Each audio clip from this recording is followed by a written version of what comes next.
Hi, everyone. I'm Jennifer Farmer with another public relations tip.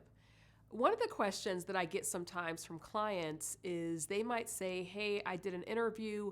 I spent 30 minutes or more on the phone with this reporter. And the story came out and my comments were not included. Why does this happen? Listen, I get it. I know it's frustrating. I know that it does not feel great to spend a lot of time talking only to look for the story and find that you're not included at all. But I want to explain why this happens. First, I want you to know that reporters, producers, and editors, they all have space constraints. So logistically, it's not always possible to include every comment from every person that you interview in a story. This happens.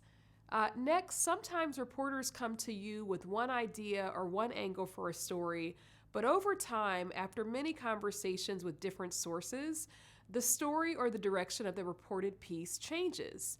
And when a story or reported piece changes, then sometimes the comments that are included in the story must also change.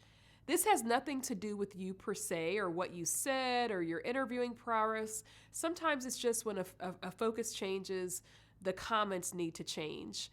But then there are other instances where we interview and our comments aren't included, and sometimes that's because we haven't said anything that the reporter could grasp, or we have not explained our issue in a succinct and compelling way. When this happens, reporters, it's almost like they're fishing. They're listening to what you're saying, they're listening, but in the end, if they don't capture anything, they move on.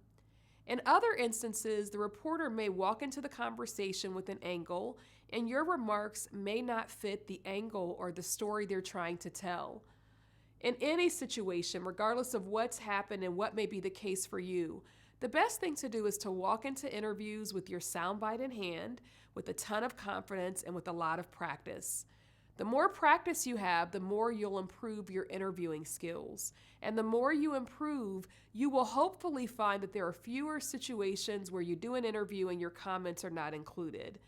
The bottom line is to ask yourself, how can I improve? What can I learn from this situation? And how can I communicate in a way where the audience hears what I'm intending to share?